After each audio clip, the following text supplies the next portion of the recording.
At 25, he believed his first salary was freedom. But it wasn't freedom, it was dependence. The number felt powerful at first. It gave him confidence. It gave him identity. But the money disappeared faster than he earned it. Rent took its share. Bills took the rest. And what remained was survival. Salary didn't make him rich. It made him dependent. He had entered the system. And slowly, silently, the system began shaping his life. His routine was no longer his own. His time belonged to his employer. His future depended on permission. Years passed. His salary increased. His experience grew. But his freedom never arrived. He worked harder. He became more valuable.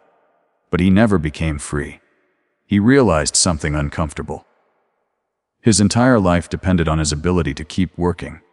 If he stopped, everything would stop.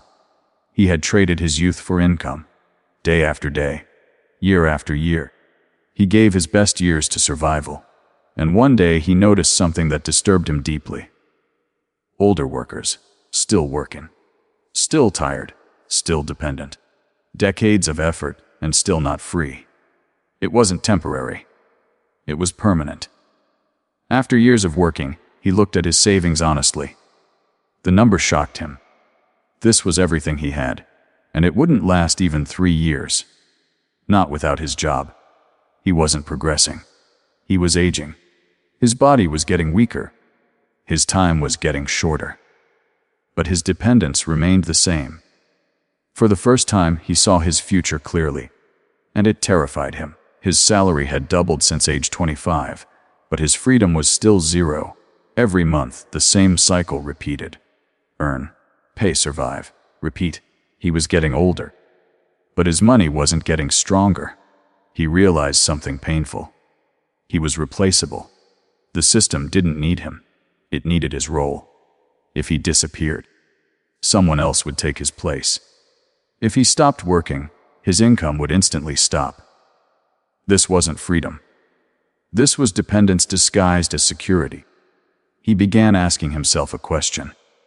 How could someone work 20 years and still be financially weak? That question changed everything, because it forced him to search for answers. And eventually, he discovered the truth. The rich didn't work for income. They owned income. The poor earned money with time.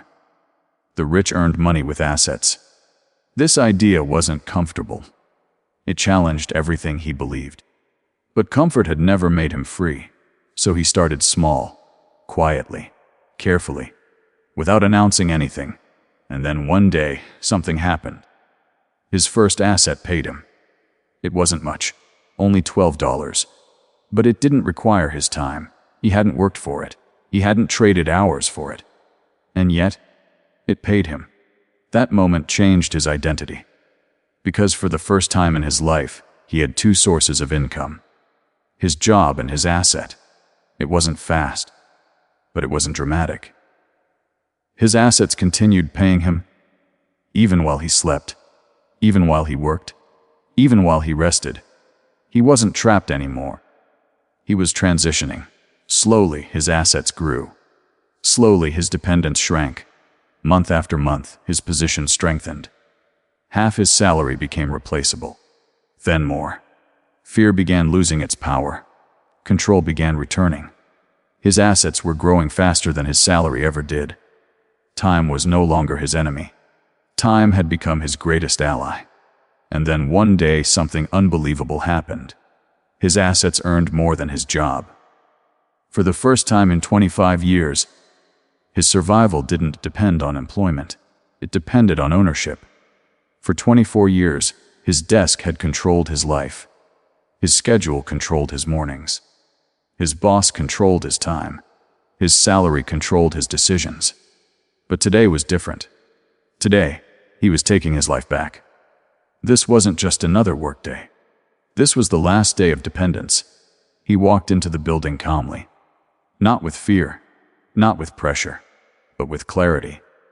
For the first time, he wasn't asking for permission. He entered as an employee. He walked out as a free man. The next morning, he woke up naturally. No alarm, no urgency, no pressure.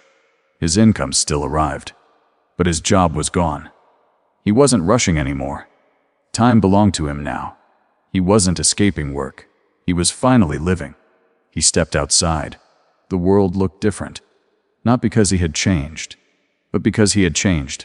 This moment wasn't luck. It was built. Slowly. Quietly. Patiently. With discipline. He had given 24 years to survival, and gained the rest of his life for freedom. He no longer feared retirement. He was living it. No boss. No schedule. No dependence. His assets continued working. He didn't need to. He had escaped the trap most people never see. Because retirement was never about age. It was about position. The system needed his time. He needed assets. And now he owned them. This freedom was permanent. Because assets don't retire. He no longer worked for money. Money worked for him. Most people never reach this point. Not because it's impossible, but because they never learn the strategy. Assets make you retire. His job ended. His income didn't. This was true retirement, not at 65, but at 49.